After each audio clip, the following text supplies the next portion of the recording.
I've never had a nightmare until April 2023. Dreams are important because they help us identify stressors in life in order to fix them. Dreams are different for everyone, so in this speech, I'll inform you on what dreams are, what lucid dreaming is, and how to analyze a dream. For me, I don't typically dream, but one night I woke up sweaty and trying to catch my breath. Luckily, I had a therapy appointment that day, so I could figure out why I had a nightmare when I typically don't dream. When we went through a bit of analysis, we discovered that I might have had that dream because of how stressed out I was in that point of my life. First, we'll start off with what dreams are in general and how the brain comes up with dreams.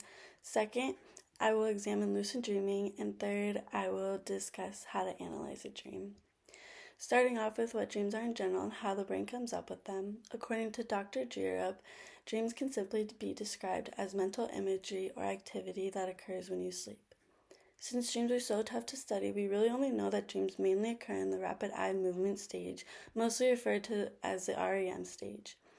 REM is a stage in sleep where the brain is the most active, whereas the body is the least active. The Sleep Foundation says that the reason being for this is researchers have hypothesized that this is a protective measure meant to stop you from acting out your dreams and injuring yourself. The sleep cycle has 4 different stages that are repeatedly cycled throughout the night, and 3 out of those stages are non-REM stages.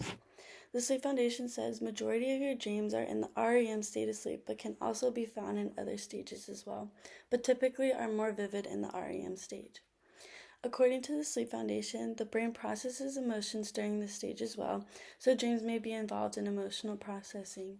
The amygdala is active during this phase too, and that is a part of your brain that processes emotion. The reason for our dreams are usually emotionally triggered, since the emotional part of our brain is triggered too. It is also important to note that the thalamus shuts down during sleep, which is the part of our brain that processes information in a logical way, which causes dreams to not make much sense when you first wake up. Now that we know what dreams are and how the brain comes up with them, we can see a specific type of dream and why it occurs. There are lots of different types of dreams, mainly daydreams, nightmares, false awakening dreams, recurring dreams, normal dreams, and lucid dreams, which is what I'll be talking more in depth about. Lucid dreams are dreams that you are conscious of. You can either go to sleep forcing a thought into your head and having a state of remembrance during the dream, or you can slowly develop consciousness during the dream. The Cleveland Clinic states that various studies estimate around half of the world's population experiences lucid dreaming. A report done on lucid dreaming by National Center for Biotechnology Information concluded that the brain during the REM stage is correlated to the brain shifting states in order to get into the state of lucid dreaming. Even if you think you can't lucid dream, there are methods out there that can help you achieve lucid dreaming. Harvard graduate Charlotte Ruhl gives us a few useful methods in order to trigger lucid dreaming. First, starting off with self-induced lucid dreaming by telling yourself you will remember that you will have a lucid dream. If you're already asleep, you can look around and recognize things out of the ordinary, or try to look away from something and looking back at it. If it changes, you can recognize that you aren't in a state of reality. After seeing what lucid dreams are and how to achieve that, we can see how to analyze a dream. Dreams might not make much sense, but sometimes certain dreams stick with us and can have many underlying meanings we would never think of. First, we should remember that dreams are not going to be logical because they're going to be more on the emotional side. Freud says people dream as a form of wish fulfillment and that people repress many uncomfortable desires and thoughts.